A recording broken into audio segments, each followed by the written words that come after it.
Yo guys, welcome back to a brand new video. Today we're going to be talking about, is it harder to be a top six fan than a lower league fan? What I mean by that is just any team outside the big six, like it could be a lower half Prem team, Championship, League One, League Two, don't matter. We just want to talk about how is it more difficult to support one or the other. This boy's been doing his homework. He's got a lot of notes here, so we'll see what he has to say. If you're going to enjoy this video, make sure you like, subscribe, and yeah, get us to 100 subs. That's the aim. So yeah, let's hear what you've got to say. Well, I had heard this take on a Zach Gillard video, and I think the guy defending it was the worst I've ever seen in my life. I mean, he's trying to say, what's it called? Getting relegated on any fan is harder than not being in the top six or in the Champions League battle for the big six, when it's clearly not. I mean, he's basically saying being 1 year out of the top flight is harder than just missing out on, like, Champions League football, which I think is ludicrous in my eyes. I can. It depends what angle you're looking at it from, because I can kind of see where he's coming from. It depends again what type of side you are, because at the end of the day, let's just say like you're a West Ham, which is relegated to the Championship. 1 year in the Championship is going to cause a lot of damage for a club like that. But on the other hand, obviously, you could be a team that's just outside of like Europe. So say, I don't know, a Brighton or Everton or a club like that, really, like who could massively do with being in Champions League or even just any European football. I don't know why I said Champions League, it's a bit of a mad example, but yeah, even like Europa Conference, whatever like that. But again, it's also, if you're a Chelsea or Man United, being outside of Europe is massive because it's a lot of money lost for a club. So I think, I can kind of see his point there, because it depends on your club size and like what club you are in general. Yeah, another point I'd like to make is the fact that the big six teams get so many things favoured towards them. You see the likes of Leicester City, Everton get point deductions for like one or two breaches of FFP rules, and they get they get multiple deductions, which almost gave them, what's it called, relegation. And then you see the likes of Chelsea for, was it 15 years, something like that, ever since like 2010 when they got their first Champions League, second Champions League and stuff like that. What's it called? They've only been fined 10 million for like the above probably 10 titles they've won. I think that's mad. Yeah, that I agree with you fully on. I think the favouritism that the top six get, especially when you look at Chelsea with the amount they've spent under Bowley, especially, like what was it, £2 billion they've spent, and you're telling me that there's no dodgy business going on between them and Strasbourg as well. Like, there's got to be something there, surely. And even if there's not, there's definitely some favouritism in how they bend the rules. It's the punishment that pisses me off the most, though. You're telling me 10 million, that's nothing. The thing is, yeah, they could wipe their ass with 10 mil. It wouldn't affect them. It's the same with City. 115 charges. I get 115 charges a lot more to get through than maybe a couple. I don't even want to talk about on City, though, because we don't know anything about that yet. What we do know is that Chelsea broke multiple of them. You've seen that they've obviously been doing stuff. I think it was giving money to agents behind the scene, which is why they get players like Caicedo in, because Liverpool had bid the same amount. It's clear that his agents got paid. That's why he went there. And it's like, what's it called?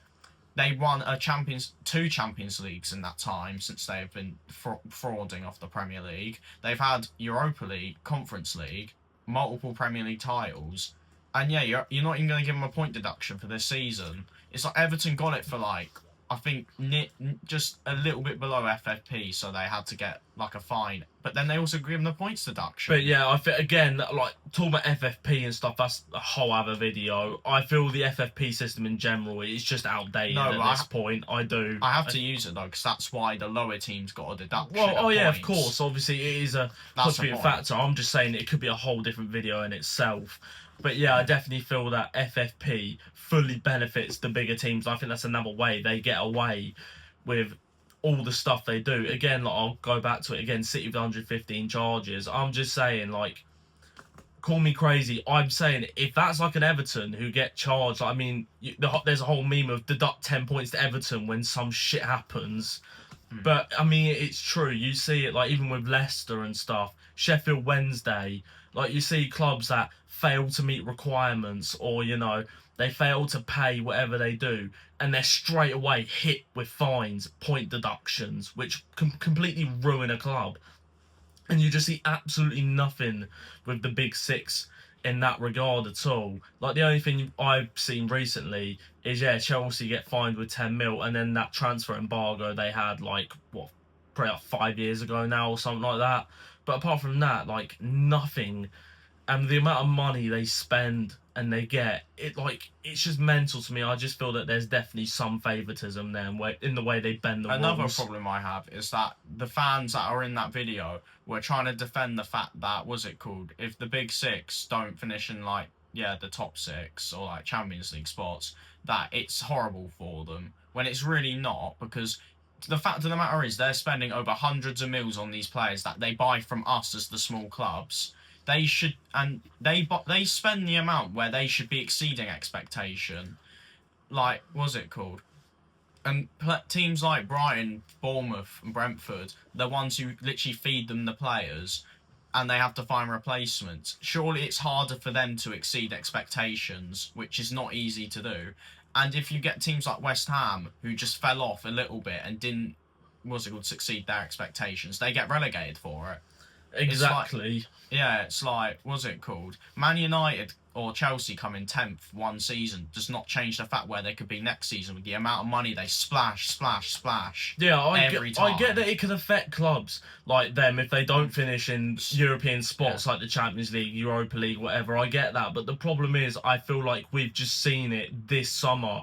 The proof in the pudding is that Spurs have finished 17th 2 seasons in a row, and they've already spent like 250 million taking all the best players pretty much from outside the top six clubs. I mean, they've already taken Mateus Fernandes, they've taken Tonali, Van Hecke as well. Yeah. Like you're literally seeing it literally right in front of you. Sorry if you get memed for 1 year, but then you look at the likes of West Ham, who are in a year of different football. You know what I mean? And the worst part, we have to follow these clubs, obviously, for the whole year, being in a complete different league and just hoping to go back up, because it's not easy to get back up either. Exactly. So much like competition. you've seen it with Newcastle as well. Like the rise they've had, the fact that when they got taken over by the owners they have. I mean, the richest men in football by far, and it's not even close. And they can't even spend a fraction of what they want to, because what happens is then they just get hit with FFP, and then they have to sell their best players. You see it with Villa as well. The fact they've already had to sell Rodgers this summer.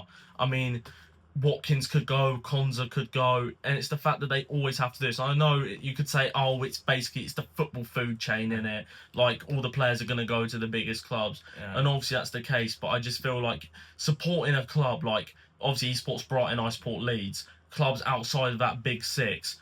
Ultimately, it feels like there's a ceiling that you can reach ultimately, and that is just sort of like... What angers me more, though, is that the guy who was defending this in the vid, I forgot, there was two of them that defended it, was a Spurs fan, which is just stupid. You shouldn't even be in the top six. It should be the big five, mate, or whatever. And then you've got a Man United fan that guess where he was born in. He's telling me he's a great fan and all that. Guess where he was born? He hadn't been to a game either, we found out.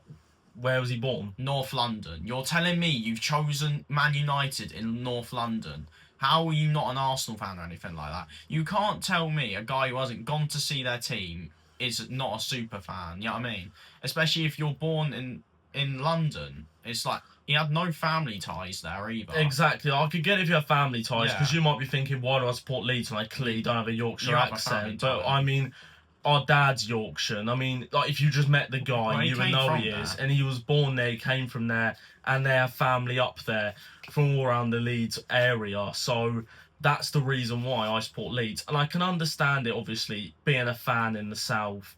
Like, you know, you might have family who support United, Arsenal and stuff, and you'd want to follow your dad's team. That's perfectly acceptable. North London to me is different. No, I get that. He was such a plastic fan. But I do find it ridiculous. And again, like we're just talking about things that could be separate videos in themselves, but they all have a point.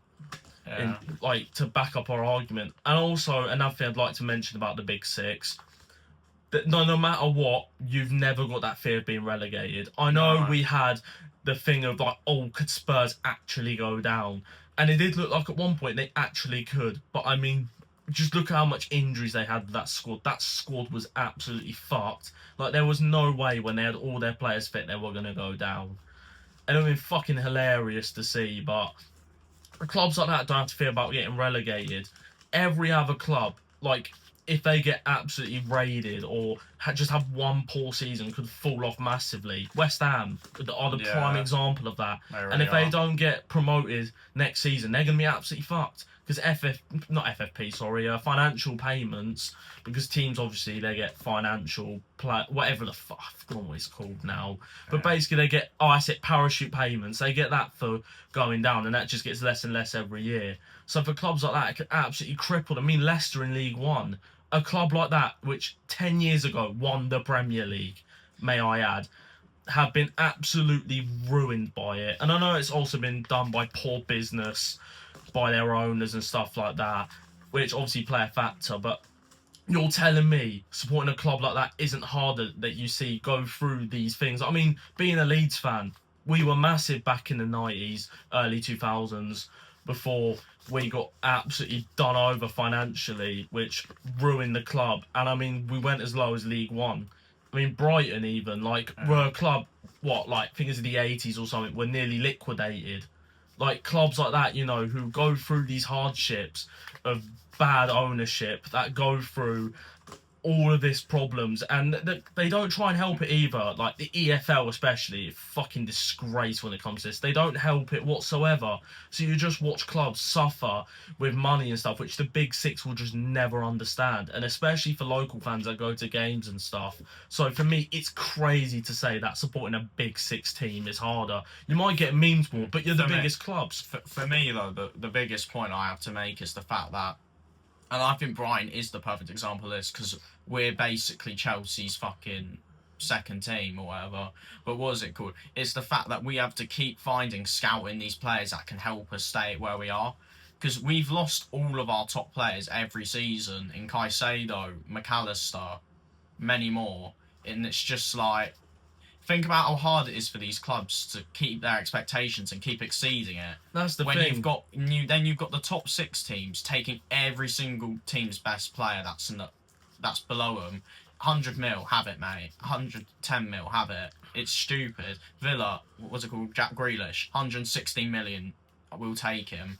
It's like they can do that whenever they want. Clubs like us can't, and then we get strangled by FFP. It reminds me very much of, in Brighton's case with Chelsea, it reminds me of Southampton and what they were like with Liverpool. Yeah, but this one's a No, obviously, yeah. I mean, you say that though. Liverpool took pretty much all of Southampton's best players It was only just like for way 4, less though. money. They're still going with us, mate. They found new ways to do it. They've taken Barco to Strasbourg, Enciso, Strasbourg. You know exactly where they're going because one of them's just gone to Chelsea. So it's not even a thing of now.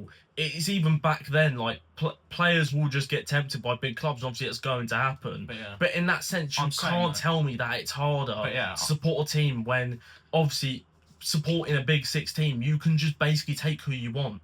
Yeah, but that's the thing though, because with all the players that we keep losing, do you think it's that easy just to come back to where we are every single season?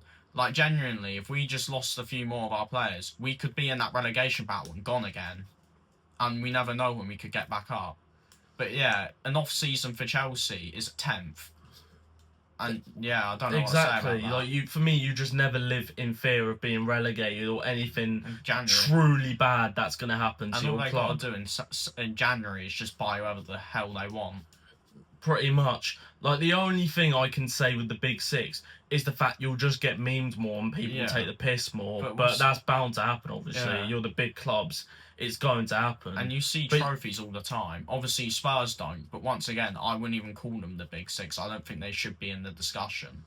No, I mean, the big six is just the popular six. That's what it is. And that's what we're referring to here. South Koreans is half their fans. Yeah, I think Villa are bigger personally. Obviously, not in the last 10 years, but you've seen it for the last 5. They're always ahead of them. They have a better history. Right, Spurs fans, let us know what you think about that. That's a massive take. I do think that Spurs' popularity is massively helped, obviously, by Son's influence for the amount of Korean fans. That's not to say that they don't have fans, because they do have fans. I know people that are Spurs fans. But there again, I feel that, they're just nowhere near the other 5. Yeah. Like, and it's not even close. Even with City, like, for as much recent history as they've had over the past, 15 years. like they're still a bigger club to me than Spurs because of what they're way by far. Honestly, they are. I mean, if we're honest here, Man City are the new Chelsea, because Chelsea were born in 2003 when they got money, and then the same's happened with City 10 years later. Yeah, exactly. In 10 years' time, especially if Chelsea don't start winning like they should be, City might be known as bigger than them in the future. Yeah. Because of what they've done. Because that 10 years isn't that big of a gap. The reason why Arsenal are probably still, in my opinion, bigger than Chelsea is because of how long they've been there for and they didn't need the money.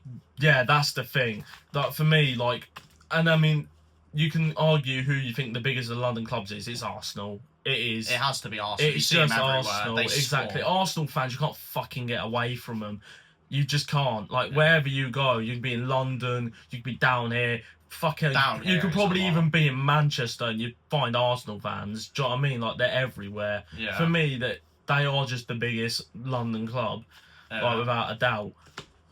But yeah, I mean, we should probably leave it here. We're going to go around circles. Yeah, we're going to keep repeating ourselves. But yeah, ultimately for me, it's much harder supporting a team that's not in the Big Six, especially if you're a struggling club in the lower leagues, in League One, League Two. If you 100%. agree with us, though, like and subscribe. Yeah, make sure like, subscribe, get us to 100 subs. Yeah, we're going to post more content like this, and if you like that, slap the like button. Yep, do what he says, ladies and gentlemen. Anyways, take care in a bit. In a bit.